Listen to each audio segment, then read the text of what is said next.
Good evening, makers. How you doing, everybody? Welcome back to another live stream.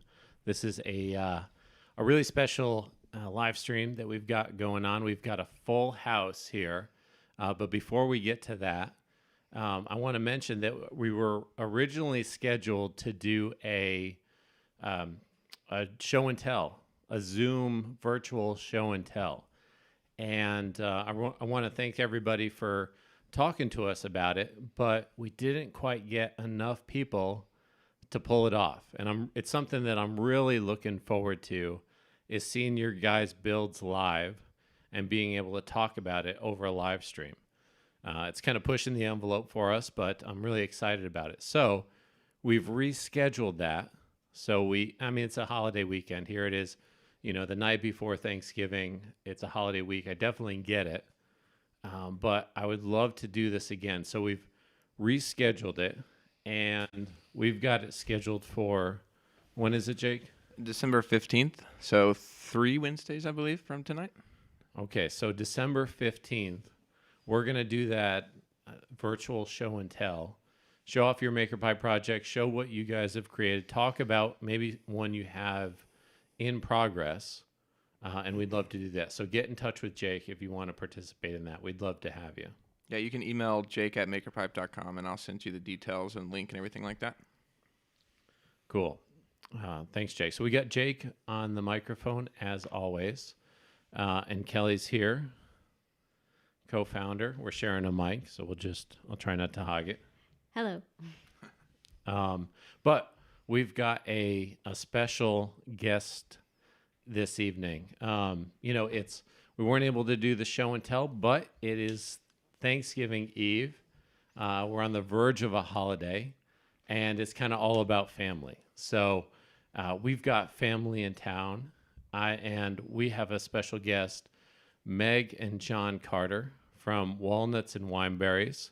So we got John here on the mic and on camera. Hey, guys. And then Meg Carter as well. Hi. And Meg and John are from Walnuts and Wineberries, and Meg is Kelly's sister, and my sister-in-law, and John is our brother-in-law. So really excited to have them here, and they have a fascinating story. So Meg and John have embarked on this journey to create their forever home, their homestead out in the woods, and turn this piece of property into just an amazing home that they will have forever. And what is unique about that is their kind of DIY spirit, their spirit to do it themselves. And we might have some viewers. They also have a great YouTube channel as well. Walnuts and Wineberries that we'll pull up in a second here, but both of them have a great maker spirit, and we're excited to have them here, with us talking. Yeah, thanks for having us, Dave. Kelly. Yeah. Of course. Yeah, we're excited to have you guys and your family, and we definitely want to. I think the Maker Pie viewers appreciate that do-it-yourself experience, the do-it-yourself mentality that you guys have, and we'll get right in. We'll get into it. We'll start talking about that. That I think people will really appreciate. So let me pull up Let's start by pulling up the channel. How's that sound? Sure. Because you guys have been working super hard on YouTube. And here we've got Walnuts and Wineberries YouTube channel. Congratulations on all your success on the channel. You guys got 1,500 subs, get a lot of views, and a lot of people are following you and your journey.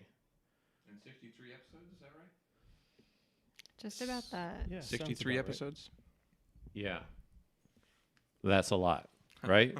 That's weekly videos. It's a lot of work, I'll have to say. It really takes a toll. Not only are you trying to be productive on your property, because you want to encounter your own goals and be productive, but you also have to realize that everything you go and do you have to grab a camera with you and take that along and make sure that, not necessarily the lighting. I mean, amazing things are done now with GoPros or mirrorless cameras and that sort of thing. But it's sometimes you just want to grab your gear, your hammer, your tool belt, whatever you want, and just go out there and get some stuff done, or, but you got to go back and grab batteries for the camera, or it just kind of like holds you back a little bit. So I don't know. Do you feel that way too, Meg? Yeah, there's a lot of times that we're working on something and then we say the phrase a lot, we should be getting this.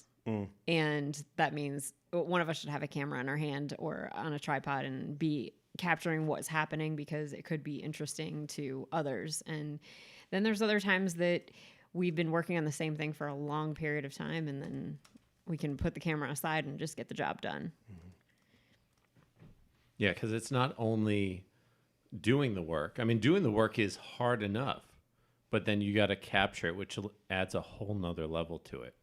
So respect to that, to you guys doing that. And you guys have put out weekly videos just about your journey since the beginning, right? For over a year ago. Yeah, we decided to launch our first episode the day we bought our property. We just we didn't even have a tripod. We just stuck a GoPro in a tree. It was a holly tree that was on the property. And you really had to kind of work your way through the bush a little bit to get to that tree. And we propped it up. At first it was crooked, then I had to adjust it. I think I found a piece of metal somewhere on the property because there was a bunch of garbage on the property. But we finally got the camera right, and we just kind of stuck it in front of us and said, hey, the journey begins now. Things just got real. And that's actually the name of the first episode, is Things Got Real. But we bought 32 acres in Southwest Virginia, and I grew up in the North. I grew up in New Jersey. Meg grew up in Connecticut, and we met each other in college in South Carolina. And well, we were in South Carolina for about 15 to 20 years. And I found myself window gazing, just kind of wanting to be outdoors more. I had a very successful, promising IT career, and it just wasn't enough for me.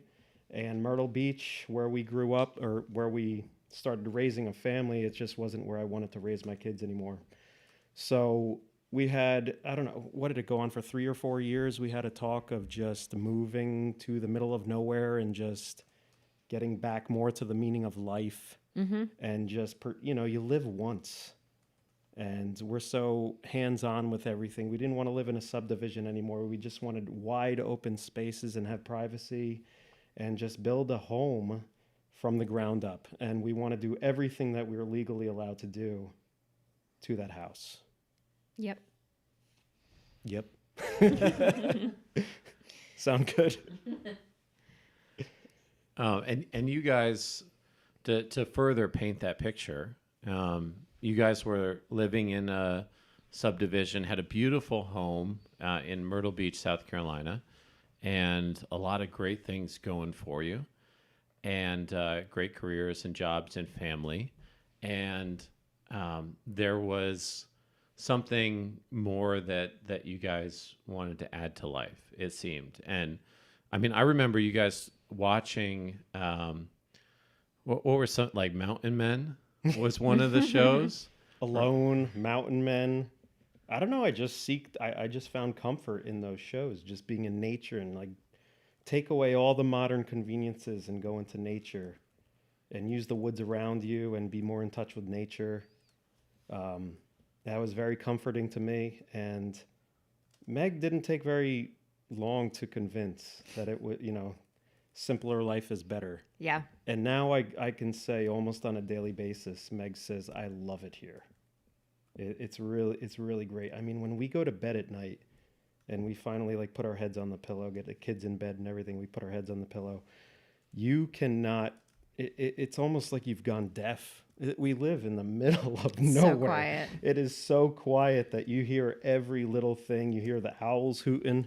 And just you could almost hear the deer crunching on the grass in the front yard. So it's really cool, very worth it, and I'm glad we made the jump.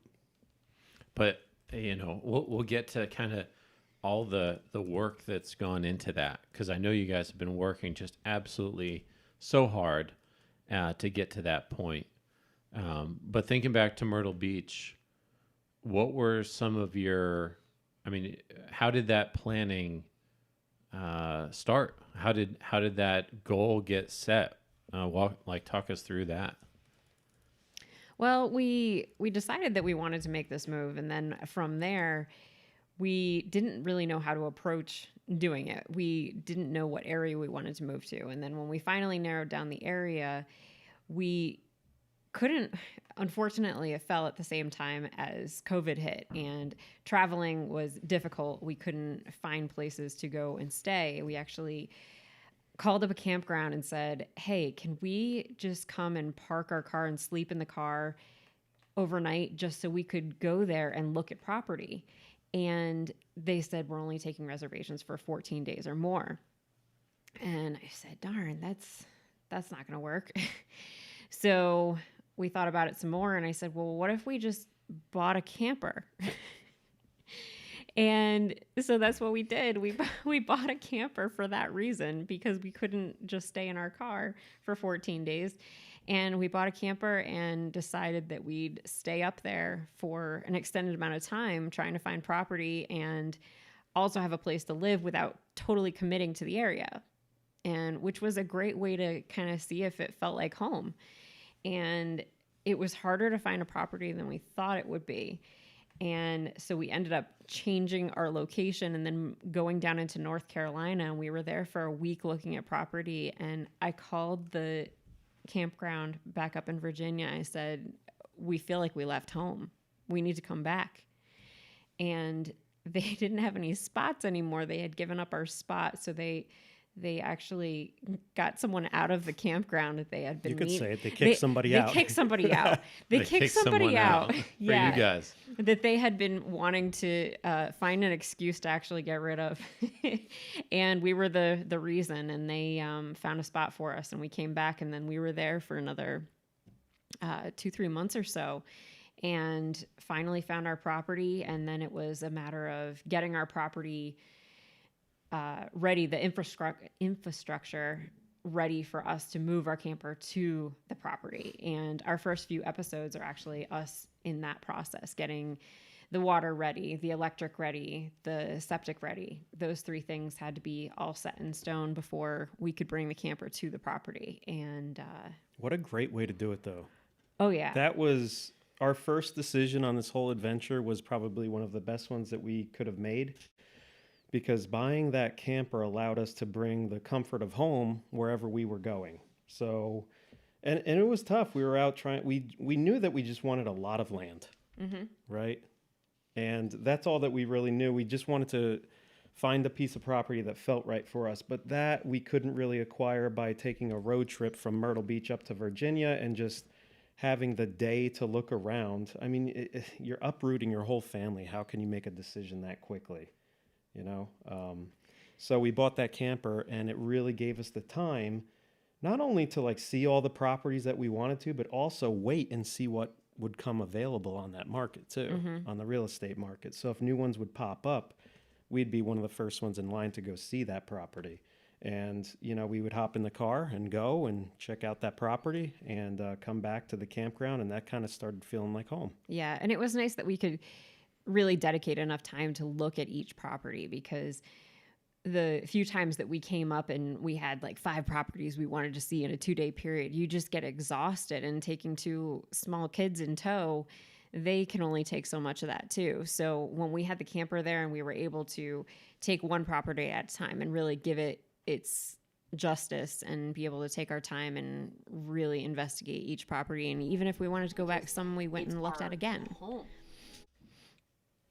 I just And heard you. Sorry there. yeah, no, that's okay. That was I recognized it.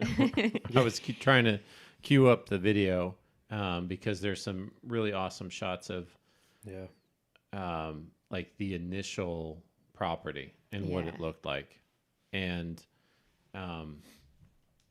what strikes me about that move that you guys did is like everything in there you guys are at your property, and it's like just woods, and that's it. Like you Yeah. guys bought some land. And what strikes me about that is like everything like it's so easy to buy a house. Like everything's set up in our society to buy a house, but to buy just property and then, create a home out in the middle of nowhere, like it's not set up for that at all. So there's so many challenges Oh yeah. to that you guys are kind of describing, but it's like it's a really tough thing to do. It's hard to visualize it. Oh yeah, definitely. It's definitely a take one problem at a time, and then usually one problem breaks down into 20 separate problems that go together to do one. And it's a constant trial and error and just learning. Really, It's downright stressful too, because not only you understand what you need water, you need shelter, you need somewhere for your waste to go, electricity. So those are basic living needs nowadays, but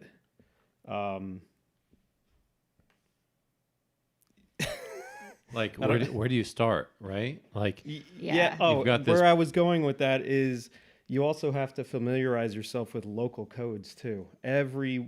Even town is different. It goes from like county to town and that sort of thing. So just familiarizing yourself with, can I just take my RV and go park it on the property that I just purchased? Is that legal? It's like you're constantly seeing if what you're doing is okay and that you're not going to get in trouble. We wanted to do everything by the book. We're not trying to do anything illegal. We don't want anybody coming knocking at the door saying you can't do this or you can't be here or you have to pay this certain, fee for permits or what have you. So that in itself, not to mention, your whole family is with you, just kind of like looking at you saying like, hey, are we going to live here now? Or are we going to live in the camper? Where are we going? Where are we going to park this thing? So just getting started is very, very intimidating. So you really got to do your research at the county level. I mean, some of the things one thing that really shocked me when we were going through the process, even just the driveway. We wanted to be able to park our RV on our new property and use the existing driveway. If you want to call it a driveway, it was just like a little bit of an entrance way into the property. Originally, this property did have a house on it at one point, and it no longer is there. But there was a driveway at one point, and we had to get permission and a permit to use the existing driveway. Yeah, Department of Transportation. We actually had to get permission to do that legally.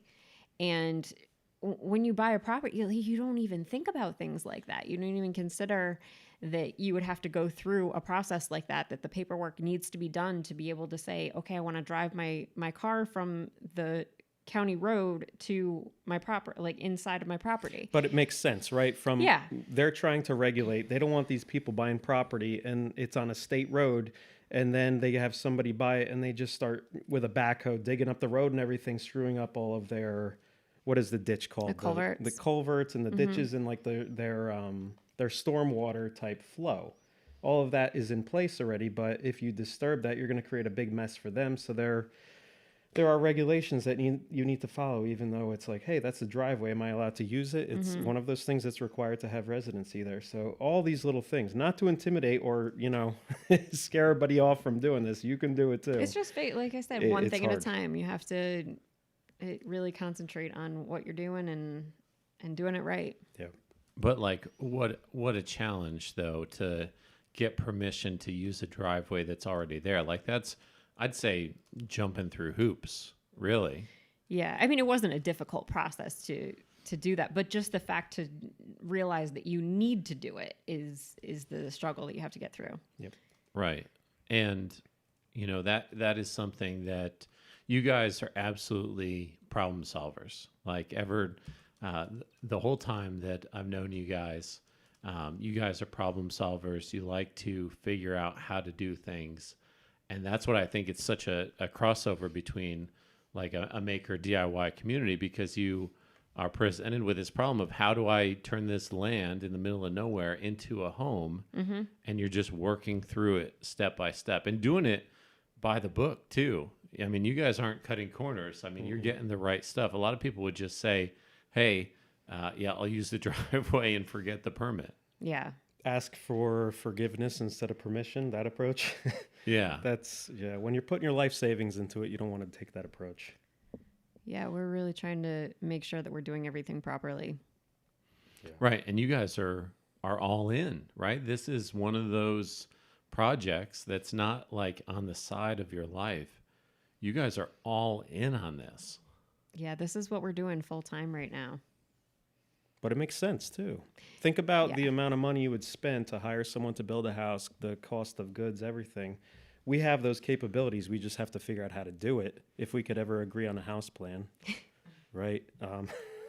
We'll get going. No, we've been kind of dragging our feet a little bit intentionally with starting the house just because of the cost of lumber, which we're looking at the markets right now and it's coming down a bit. We just want it to get down a little bit further and then we could feel good about purchasing a lumber package. But there's been a lot of things to just make it comfortable. Like our YouTube channel will show us building a shed.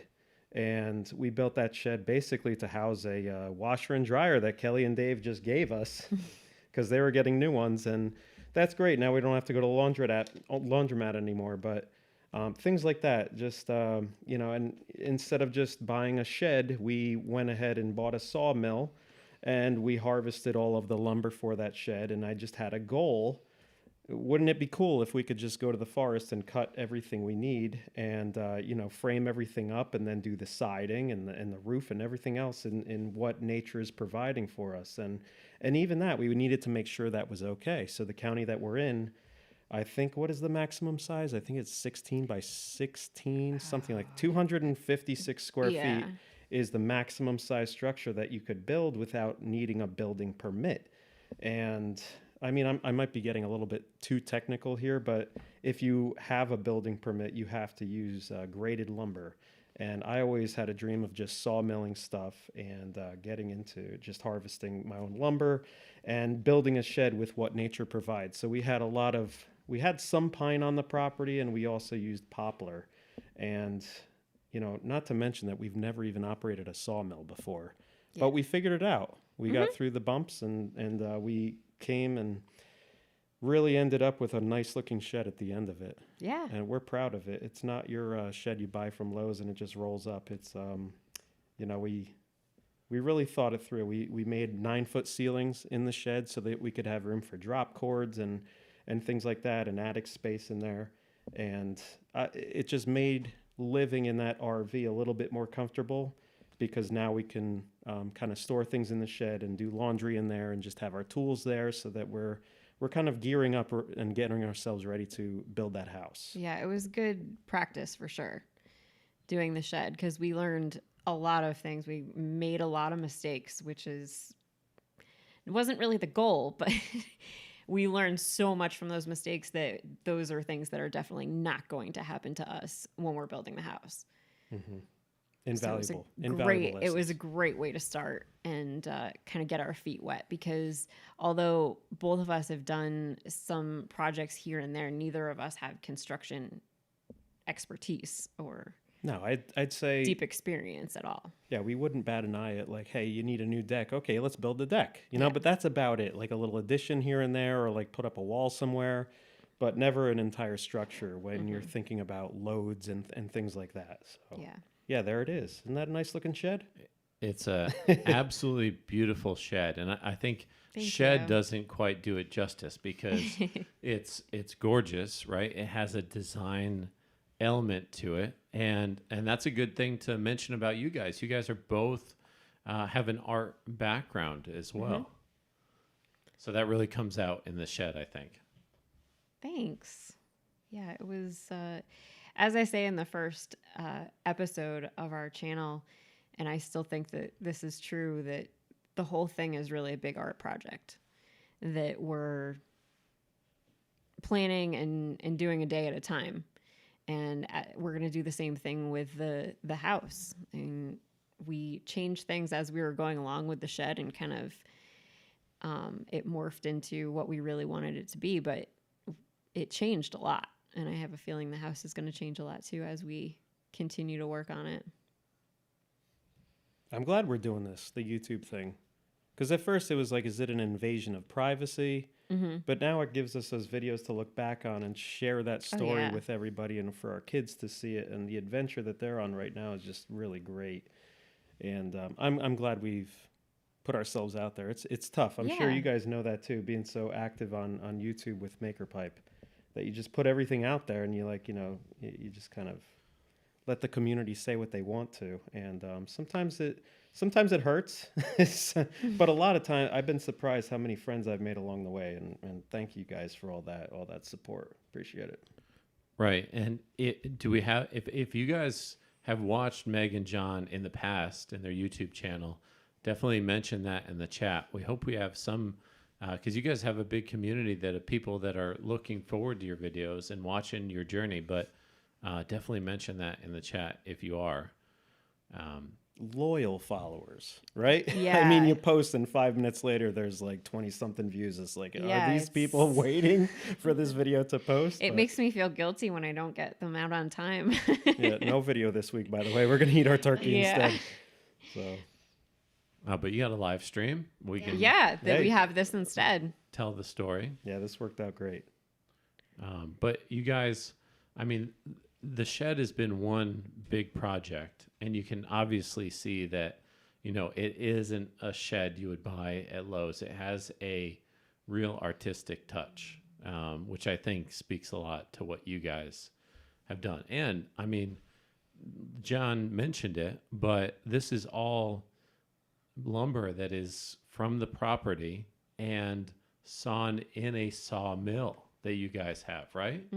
Yeah, we, if you look to the north of that shed, there's kind of a big blank area of grass, and that is the good soil on the property. Yeah, right over the roof there, you could see, I don't know if you could tell from there, maybe you could find another view, but there was a substantial amount of trees that we needed to clear for the property to make room for the leach field. And it kind of broke my heart because I don't know. It's just the John hippie doesn't in like me. to cut down any trees. That he No, I doesn't don't. have to. As a matter of fact, I started building the shed and I was looking for the trees that were down already in the property. So we had some pines that were just laying there and rotting away. And I have this black walnut that I started cutting up for some of the rafters, and I cut it and I was like, this is just gold. And it must have been laying there for 5 years or so. But the beauty of this piece of walnut was just amazing. But anyway, I took all of the trees that had come down for that leach field, which was 100 feet long by I think 50 feet deep or so. Yeah. It's a substantial Yeah. amount of land. I took all of those and I told the guy that was clearing the land, because that was one thing we were not allowed to do. We were not allowed to install our own septic system. Don't think that we wouldn't have tried if we were allowed to. That's one thing by law. Department of Health said, no, you have to have that licensed and there's no exceptions. So I said, okay. So we hired that part out, and that was one of the first things that we did on the property. Yeah. So all those trees that came down from the leach field, I had the guy put in a pile, and we kind of graded them and sorted them. And then I started milling on the sawmill and spent dozens and dozens of hours just making lumber, and set it aside in the barn on the property and let it dry a little bit. And then we started building our shed shortly afterwards. And the shed is mainly the purpose for the shed was to house our water tank. Yeah, our pressure tank. There was a well on the property, but we needed that well to have a pressure tank so we could have water in the RV. And we needed it to be frost-proof. So we're like, hey, let's just build a shed. And a very elaborate project later, we have a shed, and now it's frost-proof and nothing's going to freeze on us or anything like that. Yeah. But that pressure tank will be serving the water for the house and everywhere else on the homesteads too. So it'll be good that we're taking care of that. Yeah. I mean, you guys talk about it so like casually, but I mean, really and truly, when I think of what you're doing, that you're creating the shed, right? But you install the sawmill, harvest the wood, and then cut all the lumber. Like I can't it's such an atypical way to go about building a shed. It's amazing. Thank you, Dave. That's the pioneer lifestyle in us, I guess. But we found the cheapest sawmill. We got it from Harbor Freight. And don't knock Harbor Freight. They make good stuff, I have to say. I bought a lot of stuff from them.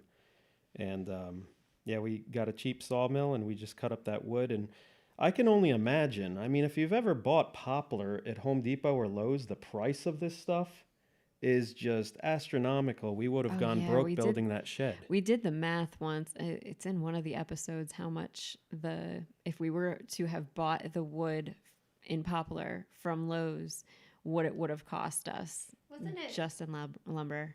Wasn't it like $60 a? It was piece or ridiculous. something? Yeah. Yeah, because Like of the a board. dimensions, it was like an 8-inch wide board by a 5/4, and it's just, I don't even think they sell that dimension. But anyway, I mean, we were using oak that we had on the property as rafter ties. I mean, that's that's a shame to use, but that's what we had. That's what, I found a log in the woods and it was just laying there. So I was like, well, I could use that. That'll give me about 8 inches or so. So I just Yeah. cut it up and put it up there. And so that's the only thing that's kind of weird about the shed. Is some of the rafter ties are pine and some of them are oak. Like there's a mixture Yeah. of species in the When shed. we were nailing the strong ties to those, like you knew which board was which when you went to go hammer it. If it wasn't going in easily, you Oh knew my it was the oak. Goodness gracious. Almost broke my wrist on those. Yeah, those are Let's really put it tough. let's put it this way. We have a power nailer, a pneumatic nailer, for framing nailer. When you hit that oak, it doesn't go in. It'll leave about half the nail sticking out. So it's it's a nice hardwood. We've got some fans in the chat. We got Sarah and Pascal joining us, and also Erin Rofit said she watches or checks every Friday night for y'all's new video. Hey, Hey, Erin. Erin. Erin, she's a childhood friend of mine. So hey, Erin, good to see me, right? We've also got Warren in the chat. Wants to know how everybody's doing. Hey, Warren, thanks for joining us. I can't get over it because I don't know. I think there's a lot of that spirit in when people build with Maker Pipe. Like, it's not a normal thing to use electrical conduit to solve a problem, right? But you guys are going about it in a different way than the majority of people will do. But what's at the heart of that? Like, is it purely economical? Like, because it's so expensive for lumber, or, what's behind that? Why do it that way? I think that part of it is definitely an economic thing, but also to just finish something and look at it and think, this came out of my head, this was done with my hands, and it gives you a sense of pride that you don't get from just buying something, obviously. And I also have always been one to want something that nobody else has, in a way of just, I want to be different from everybody else. I want to be able to have a house that is so unique that it just speaks to us. And it's what we created, and you can't get that unless you do it yourself. So I think it's just a Yeah, matter of fact, we're kind of butting heads right now on the exterior design of the house. We have Yeah. the interior design as far as the floor plan all done. And it's been done for months now. yeah. And we're trying to figure out a unique way of building the exterior so it has everything that we want. We want this to be our forever home. And the house that we're building from the shed is actually 2,000 feet away. And it's, as far as elevation goes, it's about 200 feet up the mountain. But it's going to be a mountaintop home. And it's really that we made our offer on that property from that location where we're going to be building the house. Yep. And Dave was with us.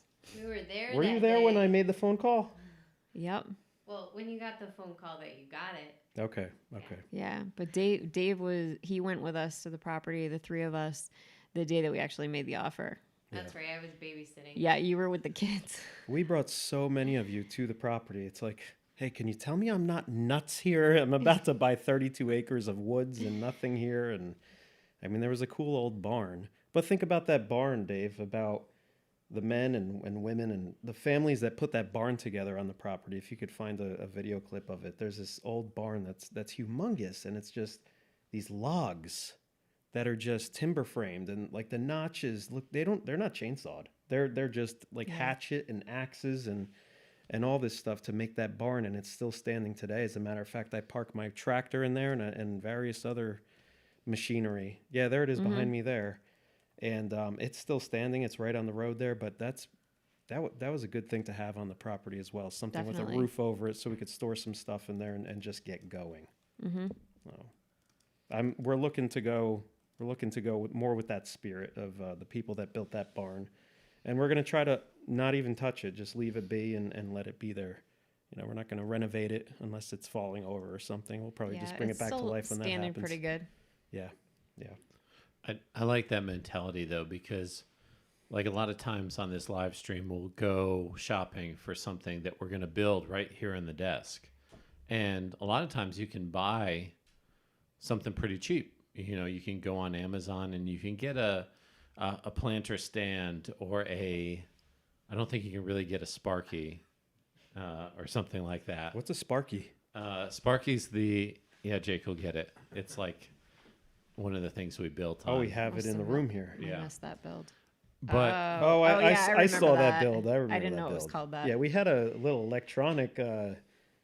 We needed some electricians in the feed that night, didn't we, guys? right, yeah, we needed help that night.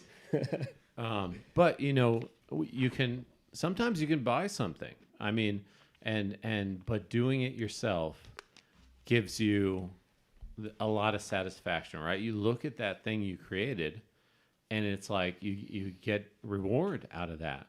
And how much you learn from doing it yourself. I mean, I remember, I mean, we're joking about how you needed electricians that night to get that all wired, but then you learned how to wire it. Mm-hmm. Whereas if you had just bought that, you wouldn't have that education. We've I learned think we've so much forgotten, in a though. year. Yeah, it's temporary knowledge, right, Yeah, Dave? that was we've got the community to give us that knowledge. But yeah, I know what you mean, Meg. Even if it's just temporary knowledge like that, it comes back to you. The experience that you get from doing something yourself is just priceless. Yeah, and confidence in life, Oh, yeah. right? It bleeds over to other areas. Yeah, even bending conduit. Meg and I kind of had a little disagreement one day because we were installing the electricity in the shed. And I put the meter is on the outside of the shed. And that's another reason why I built the shed. I needed something to put the meter on from the electric company. Yeah. But I always had the intention on putting a sub panel inside the shed so that I could hook up a welder and have outlets and have lights in the shed and run a washer and dryer and power the pressure tank, all that stuff. And so we were bending this conduit, and I'm on my phone trying to look up the function of how to bend conduit correctly. And I bought the expensive bender, and I got the one where you could bend 1/2 inch and 3/4, and that's tricky of them too. They don't make one where you can have all three 1 inch, 3/4, and 1/2 inch. You got to make a decision. Do you want the 1/2 inch and 3/4 or the 3/4 and 1 inch? So I bought the 1/2 inch and 3/4, and I'm trying to bend it, and I'm looking it up on my phone what the offset needs to be, and I come across a function called cosecant, which I didn't even know about. And my sister has a background in math; she has a master's degree, and I'm calling her. I'm like, "Yo, I'm cosecanting it up in here, Allie." And anyway, before I know it, Meg goes ahead. She loses her patience and starts bending this thing that goes right into the fan, and it's got a big crimp in it to this day. And then I did the piece after the fan, and it's beautiful. It's like a Cadillac, you know. It took me a few minutes to get it right, but I had that mentality. I was like, Maggie, just take a second. Let me look up what we got to do. You know, we'll learn it once, and then we could apply that to future projects. Think about all the other times that we're going to have to bend conduit in our lives. If we just look it up and see like what we need to do to measure, and you just use a ruler to make your marks and make those bends, you could end up with a really nice result. So now I have a nice crimp to look out for the rest of my life.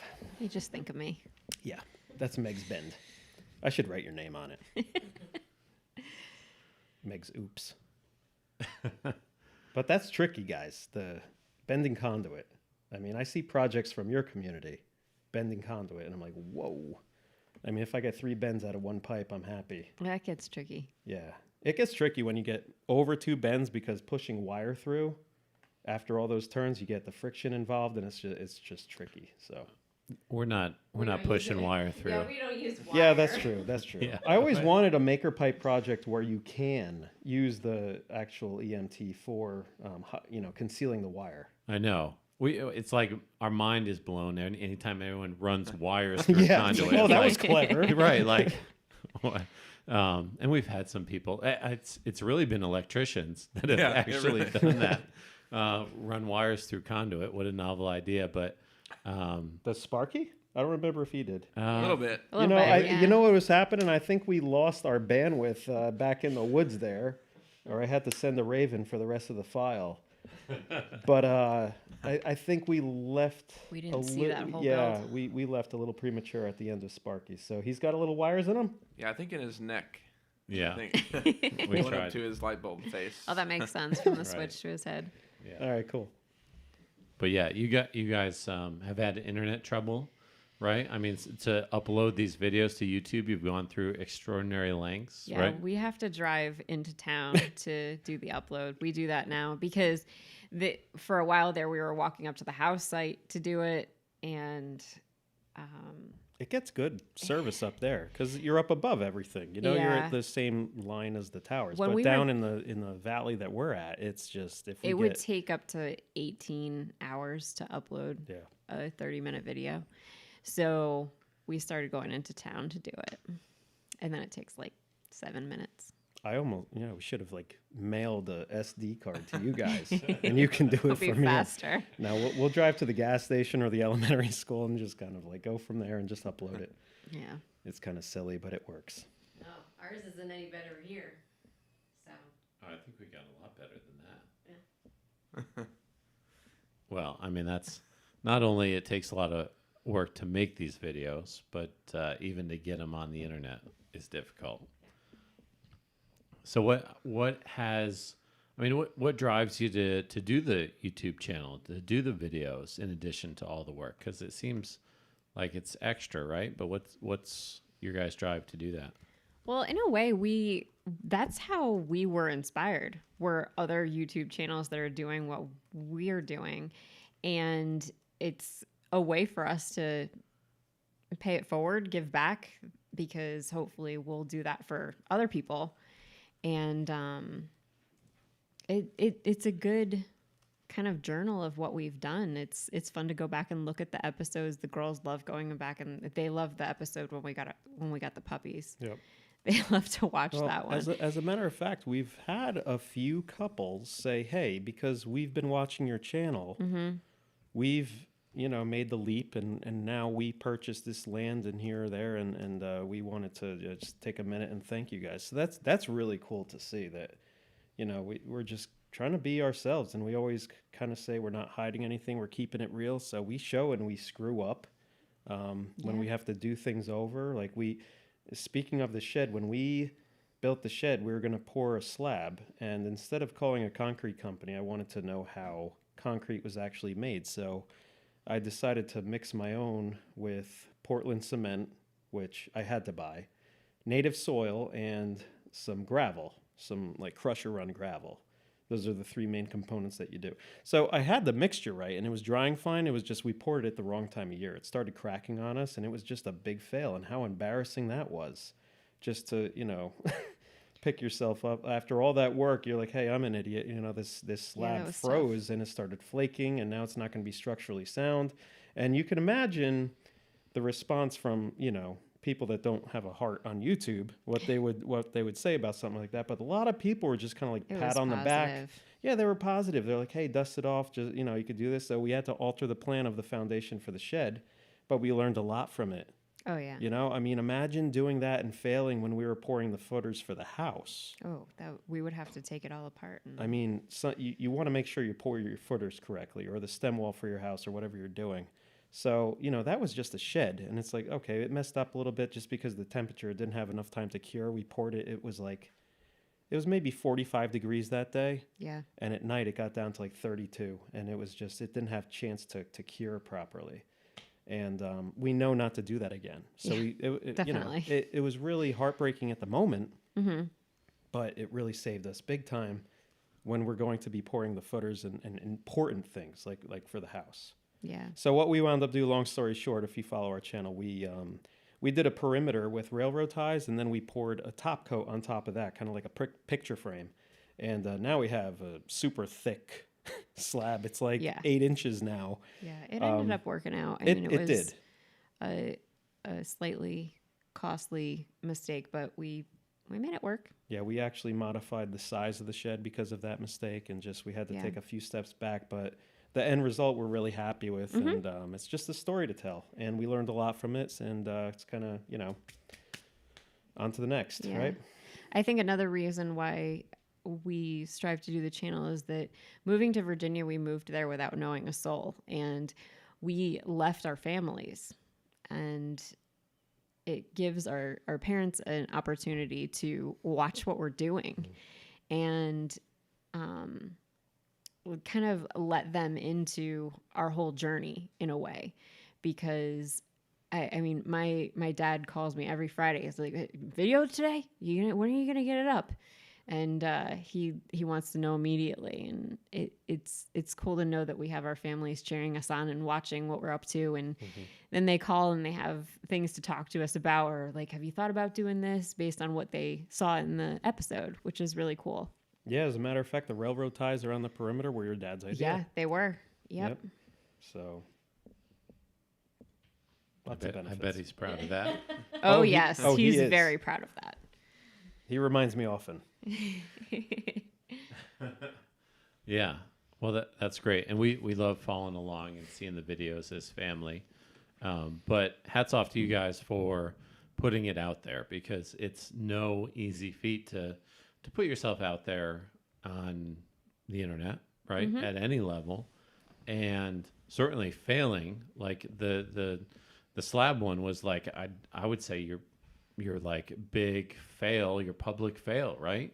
And you guys took that real graciously. So I think, hats off to you guys for doing that and having the courage to do that.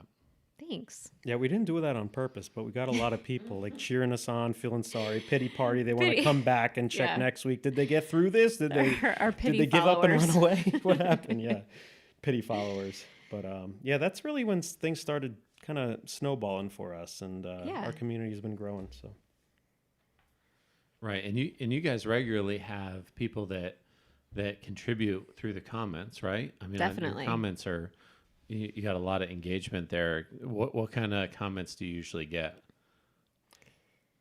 who's going to take this one? I mean, I usually answer the comments. John answers most of the comments, so I'll let you take the reins. A lot of videos are themed right now. I'm kind of addicted to my tractor. I have you think it's this like really manly tractor, but it's like a 24 horsepower tractor that like I treat like it's a 100 horsepower tractor. And I have a lot of guys just saying, "Wow, Royal King should, because it's a Royal King tractor. They should sponsor you, and they should send you stuff to Oh yeah. stress test and like Nice. all this stuff." And I get a lot of that. I get a lot of people reverse engineering the things I do. I just, I take things apart. I put things back together. I weld things that we wouldn't normally weld together. And but once in a while, you do get some really valid feedback that I do consider. But I do try to make a point to read all the comments and really, it's hard to get a sense of somebody's, not mood, but maybe their mannerism in the comments. Like sometimes I'll take it the wrong way and put it off and then come back to it and answer it. So but for the most part, they're pretty supportive, and it keeps me going because I know those are real people out there, and they're engaging in conversation. And it's really cool when you see a comment come in that I answer, and then a conversation begins off of that comment with people that I didn't even engage with. So Right. it's a neat community, and I guess I only ask, like, yeah, keep it real. Tell me if I screwed something up. Like, you don't need, I'm not an elementary school kid. You don't have to make it. You could be honest with me, but I guess I just ask, keep it respectful, and we'll get along just fine. There's been some great suggestions and things that we've actually used, like the what is it called, the Studer vent, Yes. when we were doing the washer and dryer, and some things that we haven't thought of. And people have commented that it's tough because a lot of the things that we're showing, obviously, we've already done them. So if people have a comment or a recommendation, that moment's already passed, and we've already done it one way or the other. That's why I think we had a lot of comments with the concrete mistake, because we made the mistake, put it out there, and then people had suggestions of what to do from there. And some of the suggestions were really great. Some of them, they said you need to just totally take it all apart and start over. And so I think we got some followers that just wanted to see, what did you do? How'd you end up? Exactly. And it's really neat to see people find our channel and then go all the way back to the beginning and watch all of the episodes, and they'll comment throughout, and John and I will say, oh, they got up to episode 20. We'll see where they get tomorrow. And Yeah, it's fun. binging episodes, right? We've done Yeah. that with channels too. It's like we find one you like, you watch the most recent ones, and then you go back and watch them all. I can't imagine watching hours and hours of us all at once. Yeah, that'd get a little old. We will one day. People though. are We'll- doing it though. And that's another great reason about doing this on YouTube. We could just go back and watch all of them. Yeah. So relive those moments. Right, but as you guys might not want to watch yourselves for hours and hours, but as someone and maybe somebody that's watching this right now can go back and kind of live through the journey that you've had so far in your homestead, because it's super interesting, and there's tons of entertaining content in there. So I wouldn't sell yourself short there. I think a lot of people would probably want to do that. Oh, thanks, Dave. Yeah. And, I think the tractor and the sawmill are two excellent examples of how you guys think. Because what you do is you take kind of an undervalued tool and then absolutely make the most out of it. Definitely. Right? And I've seen this before, knowing you guys. Like John had a CNC router that he used, and you guys used it in your business previous to that. But this was a simple tool that you can get on eBay and extremely inexpensive. But this CNC router, after John and Meg got their hands on it, turned into be like this beast that could machine tool steel if it needed to, right? We And- did make a few dies Yeah. with that little CNC machine, yeah. It was amazing what John did to that CNC to make it what it was. And I often relate our sawmill to that CNC because the changes that John wants to make to the sawmill are very similar to some of the changes that he made to the CNC. And I did use CNC parts on it. now that I Yeah, think that's what I about said. it. Even the lingo and language that you use to talk about the sawmill sounds exactly like you're talking about the CNC. Yeah. And I think that it translates over really well, the changes that you want to make, and the sawmill still has a long way to go with all the changes that you want to do. I like when the machines are simple. When you have a simple Yeah. sawmill and you could like look at it and reverse engineer it and see how it's put together with the nuts and bolts. And if you have to, fix a part, you can. It's not too intimidating, It's not like popping the engine of a modern car. It's like looking at an older, 60s Mustang or something like that. You could just see what's going on a lot easier. Right. So I just, if I need to make an adjustment or I see a part on that machine that isn't up to par or I just think is going to rust and corrode away or something like that, I'll replace that with a better product and I'll get more life out of that machine.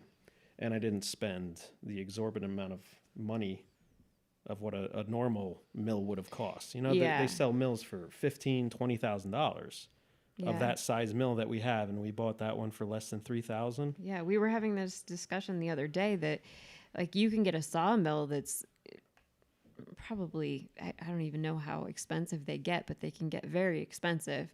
But meanwhile, we got the least expensive one, but the changes that John wants to make to it, once he's done making all of those changes, it will have most of the same features that those top of the line ones have, but you've spent a small fraction of the expense. It's just the time and the manpower and the knowledge, and most of that is just you end up teaching yourself to figure out how to do it, and it's just amazing what you can turn into the baseline model. Mm-hmm. Yeah, there's a balance there. You can't get too obsessed on something like that because we need to build a house. Yeah. We do plan on using the sawmill for a lot of lumber that's going to be used in the house, though. So it's going to be worthwhile to make those changes to the sawmill. Yeah, like definitely. you want to add the stepper motors to it and things like that. And by doing that, it's going to ultimately save us time because we want to do all of the floors, all of the siding, all of the trim work, probably some of the walls. Instead of doing drywall, we're going to do planking. All of that is going to be milled on the sawmill because we can use a sawmilled lumber for those things. The structural wood in the house, we have to use graded lumber. We won't be able to mill that. Well, I think the Maker Pipe community definitely appreciates that attitude, right? Making the most out of ordinary stuff or inexpensive stuff. I mean, that's what the whole concept. Conduit is inexpensive stuff that you wouldn't think to use in that manner. So I know that resonates with a lot of people in the Maker Pipe community and is super cool. And like the sawmill, the tractor, they're all great examples of that. But what have you guys been working on lately? What's the project that you guys have been working Well, last few weeks? I think I should note your community. If you want to scroll back, Dave, to episode 12, because I reference it a lot. Is that the Maker Pipe video on That's the our channel? frostproofing one. Frostproof, Yep. yeah. So your community can certainly appreciate what we did there, and this was one of those things. The county came out, and believe it or not, in the county that we're in, a code inspector needs to come out and see how you have your RV on the property. And this is one of those things you got to do your research first. You got to have your water supply, you got to have the septic, and then the RV itself is classified as a mobile home, so you need a mobile home permit, and that requires you to have earth ties, tie the RV down in case of high winds and things like that. But then the other thing that I completely overlooked was frostproofing. And we went ahead. Well, he came out, he's like, "Hey, John, looks great. Good job. You did this all yourself?" I said, "Yes, sir. Hey, you see anything wrong? Can we do anything better? Let me know. I'm going to be building a house soon. I want to get on your good side." He's like, "Well, what are you going to do in the winter?" I said, What do you mean? What am I going to do? I'm just going to hunker down." He's like, No. You need this to be frostproof. You ever see mobile homes with the underskirting? I said, "Yeah." He's like, "You got to come up with something like that." So there was no, I can't go to the skirting store and be like, "Hey, I got this Wildwood RV. Can you hook me up?" It was kind of like, hey, just, have a barrier there between the elements and underneath the RV so that your waste tanks and things like that don't freeze. So long story short, we made a frame out of Maker Pipe, and we actually used all of our old connectors. And we were, from the very beginning, since, we're family and just we love this idea. These are the connectors from the Kickstarter. And this is probably the 8th, 9th project these T connectors were on. Oh, And definitely. Which both of you were in the Kickstarter with build. Yep, Yes. yep. That's right. And these things have been taken apart. They've been put back together. The only thing maybe that wore out after a while was maybe the hardware on the screws, not the nuts, the screws maybe, the heads, the hex heads. So, we lost a few of those, but the connectors worked out great. They've been outside all the time. But anyway, we used the majority of what we had of connectors before I had to shamelessly call Kelly and say, "Hey, I need a few more." And we made this frame out of conduit, and then we went to Lowe's or Home Depot and bought the tin roofing and just put that up vertically, and we put them in with self-tapping screws. And I was surprised. I wasn't surprised they went through the tin, but I was surprised they went through the conduit easily.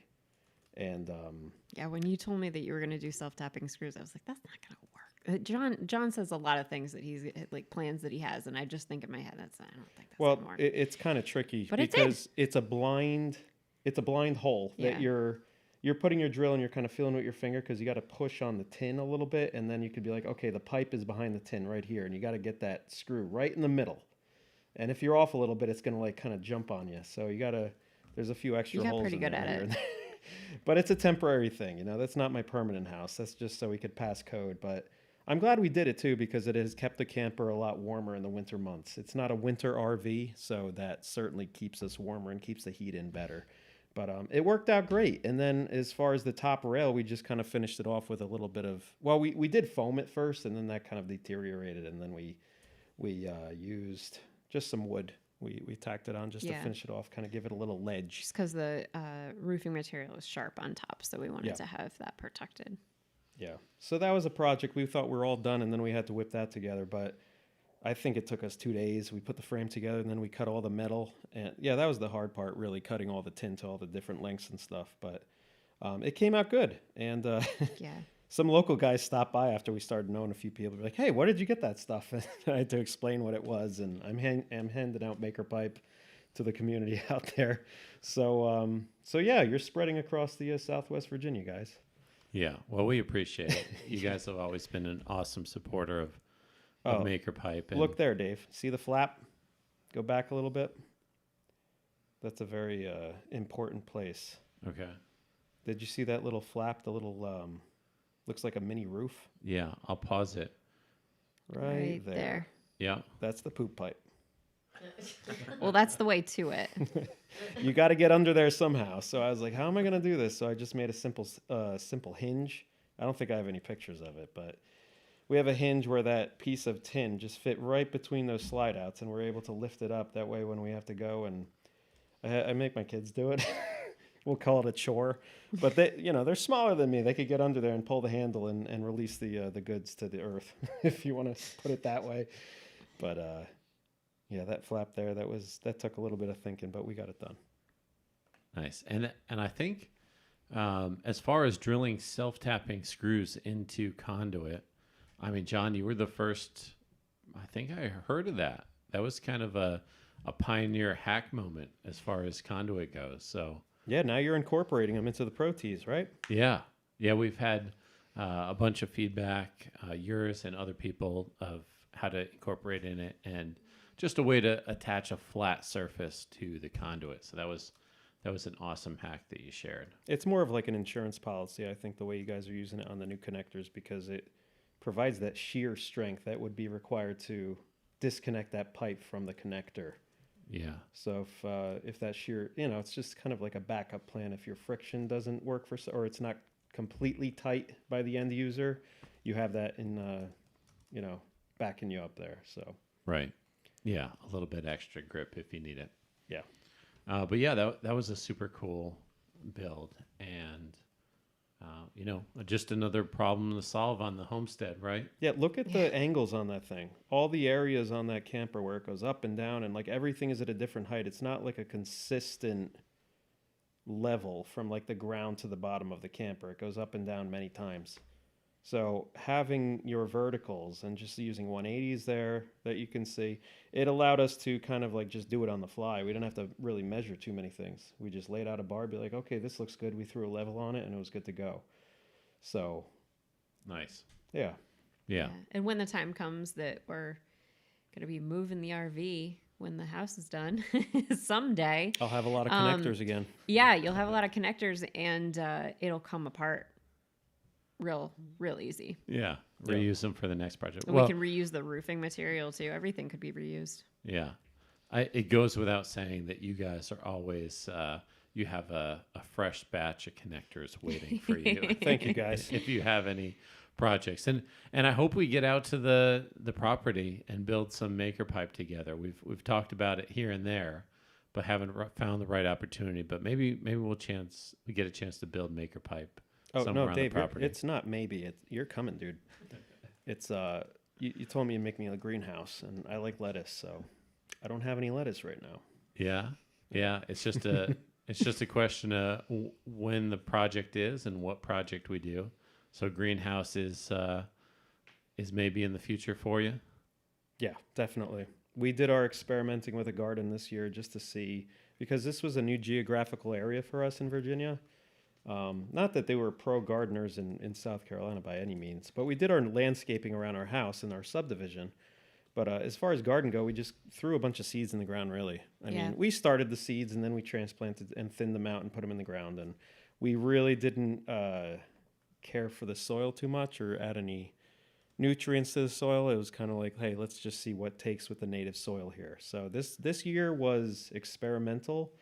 Next year, I think we're going to extend some effort, put some raised beds in, work on the soil, and really start planting some good stuff for us to harvest. But yeah, we want a full on homestead. We might not get there in a year or two, but by the time we have our house done, we really want to hit it hard as far as gardening and having chickens and probably not livestock. Definitely, I just don't want to deal with that. But a few birds running around would be all right. Well, we got you covered, and a lot of our community uses maker pipe for gardening, right? Trellises and enclosures and gardening. So, well, that'll be fun to do for sure. What other projects do you guys, or what path are you on now? Like looking forward to what you're working on. Obviously the house, but kind of talk us through the next steps in the plan. Well, the literal path that we're on right now is building the driveway, which is proven to be a challenge. It's Pun intended, Nick. That was like a Jake joke. I almost made one earlier. Yeah. Jake's good with the puns. the driveway is it's 2,000 feet and a 200-foot elevation to the house site, and it's been a lot of clearing, and now we have 3 switchbacks on the hill part of the driveway, and we've had a lot of rocks. In our latest episode, we tackle one of those, and spoiler alert, that was the small one. There's a larger one right behind it, and figuring out ways to make our small tractor work harder than it should. Yeah, and even or can. even that we decided to harvest a lot of the rock. This sounds silly. It sounds ridiculous. It's like, guys, just call a quarry, right? But when you have 2,000 feet of driveway and you bought this property and it has a shale pit of limestone, which is prime stuff, which is what the quarry is delivering to you in the first place. It's just crushed up. We call it a quarry at this point, right? It's pretty significant. All it takes is us driving up our backhoe, unearthing the stuff and bringing it to another location and laying it down and then crushing it by just tracking over it with the tractor a few times. It breaks up pretty nicely. We did the math and we can save a substantial amount of money, which could essentially pay for our whole electric system for the house and probably a little bit more. Even further, yeah. Yeah. If we unearth and move this gravel that we have, this limestone, we could essentially save $15,000. Yeah.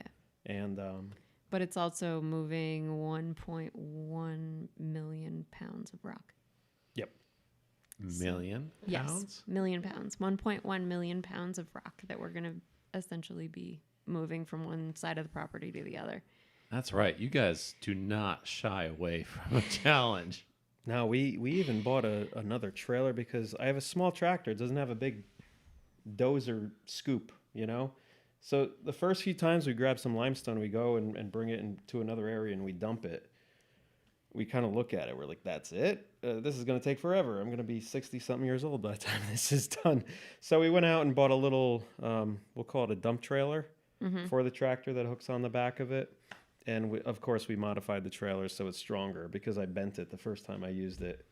Yeah, and I was only carting around the kids on the property, the kids and the dogs, and I come back and the things Again, it's the same. It's the same idea of buying the cheap option and then modifying it how you can to make it what you really need to get but can't afford to get or don't want to spend the money to get. Yeah, I'm stubborn. I'm just cheap in some ways like that. But you really made that dump cart stronger than anything we could have bought. Yeah, now that dump cart is hauling, it can haul up to like 1,200 pounds of gravel at a time. And it's just this small, like 3x5 dump cart that's like 17 cubic feet. But it really cuts your trips down to only a third of the trips that would have taken us with Yeah. just the tractor alone. So it was worth it. Nice. Well, you guys are definitely doing a lot with a little, which is really cool to see. And your channel's awesome. You know, congratulations on all the work so far. Thank you. Yeah. Yeah. We love watching you guys and seeing your adventures. So the house is after the driveway. What do you think? Like, We're going to have to wait until the winter comes and goes because we don't want to repeat that problem we did with the shed where the footers freeze. It's just too cold up there. So what we have to do, and I think that'll work out good with the lumber prices and everything. Hopefully this pandemic doesn't get worse and have a turn for the worse. But if lumber prices come down and we could put our lumber package together, we could essentially start building and putting a hammer to the nail come early spring. We could start pouring our footers, and there's a lot of work that needs to be done ahead of that with the driveway and everything else between now and then. Yeah, getting the driveway done is really key because we can't bring any of our materials, equipment Yep. up to the house site until the driveway's done. So that's number one right now. Then we have promised the girls a treehouse, so that's probably going to be next. We want the girls to have a place to play up near the house site, so while we're working in there with us, they have their own little cool area to be safe and have fun. So we're gonna mill the wood for the treehouse. Yeah, we'll be plenty busy. building that. The We solar? also want to get the solar hooked up, and to do that, we're going to have to build another shed because we're going to have a power shed, and we're going to be milling the wood for all of that. Yeah, our thought with the power shed is we're going to have our own electric system up there. So we're going to have an array of solar panels, obviously, and that those panels are going to be combined and run to a power shed. That power shed is essentially our what do you call it? Your transformer that you would install on your pole for the electric company before they send it to your house. And our thought there is there's a lot going on there. There's batteries and there's charged controllers, there's inverters, a lot of hot and cold stuff going on there. So if we were to have something go wrong and we were to lose a structure because of electrical, we'd rather lose a small power shack versus the entire house that we're going to build. So we can go ahead and do that because that is considered a shed and we don't need a building permit to build that shed. So we're going to work on getting that electric up and running just by solar. And we're probably going to incorporate some maker pipe with the frames for the solar array. That's the hope. I can't think of a better material, really. nice. Yeah, that'll be a fun project. We've had a lot of people in the community, especially with 1-inch EMT, I think, and the MakerPipe Pro connectors, kind of tackle the racking for a solar system. Mm-hmm. How are they putting them in the ground, Dave? Well, I mean, a lot of them that we've seen have been kind of temporary deployed solar systems, right? Where you So they're just resting and they Oh, okay. kind of build them in place and then level out the panels. Is that what they're doing? Yeah, that's the majority of the ones that we've seen in the community. But I think setting them in some sort of setting or footing, I guess you would say, is always an option. I'm sure there's a way to skin that cat. When we did the underskirting for the camper, we just plowed them right into the ground, kind of Yeah, we like how used you would the install a post on a farm. Pole We- driver. Yeah, we just did a pile driver Yeah. and just tapped it down and then cleaned up the top with a pipe cutter. And, we just drove it in a certain, like, however many inches, a foot or so. But we could certainly get it into the ground, I would say, below the frost line or whatever's required to have a good anchor. I don't even I mean, that's so sturdy. I wonder if you could do cement. Yeah, of course you could. Yeah. Why not? Mm. We'll have to think Well, about that. but- Another puzzle to solve. Well, maybe your community could what help we us do. out when we get to that. That'd be cool. That's right. Yeah, I'm sure you guys will figure that one out when you get across it. No shortage of problems to solve for sure.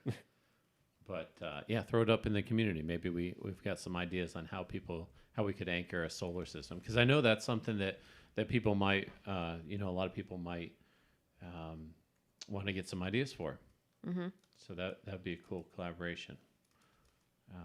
Yeah, you can't underestimate the wind Yeah. when you're either engineering a house or whatever. It's always that wind shear, Right. especially with a solar array. If you have a lot of panels, it's like essentially you're creating a sail for the wind to come along, and it could just rip it out of the ground and see you later. It's nothing to be messed with. Right. Yeah. So Yeah. I mean, it sits there fine. Yeah. But then when it gets windy, what happens? For sure. Well, I'm sure you guys will solve that. Like all the other challenges that you've come across, you guys are doing such awesome work. Congratulations on all the successes that you've had so far. Thanks. Yeah, you guys are doing awesome. We had Harlan in the chat say Happy Thanksgiving, pilgrims. yeah, thank you. Happy Thanksgiving. Happy Thank you. Thanksgiving, Harold. And Javier joined in, said, "Hey everybody, nothing compares to the feeling and satisfaction of DIYing anything for you and your family. All the best to you both." Yeah, that's what it's all Thanks. about, man. That's Awesome. it. Yep. Yeah. Thanks, Javier. Yeah. Any other thoughts, guys, before we wrap this up? We're wrapping it up already. I don't know. We could. Wow. What else? You gave me a warning. You're like, it flies by when you're on the just talking. Yeah, we've been going for an hour and 15. Whoa. Isn't that nuts? Yeah. I don't know. What else is left to say? It's just kind of an inspirational thing. Just if you have a desire, if you have dreams, do it. There's nothing stopping you. I've totally uprooted my whole family. And, well, my immediate family, my wife and my kids. My kids are happy. My wife is happy. You know, they were behind this idea from day one. And life's short. And you don't have to be, you don't have to work. You could still have a valid life and just, Oh, we're still working. It's yeah, just a I know, but different kind of work. it's rewarding, you know. And we're trying to do this whole project with cash, and just live a debt-free life, and it's a big relief, and it'll be very rewarding in the end. So if you have the same desires, I mean, we didn't know what we were doing at first, and a lot of people say, You figure it out. "Yeah, if I can do it, you can do it." I can't stress that enough. So go for it. Nice. Yeah. Well, you guys are doing it, and congratulations on that. And it's like you want to do the work that you want to do, right? Like you want to do the work that's enjoyable to you, and it seems like you guys are doing that work at this point.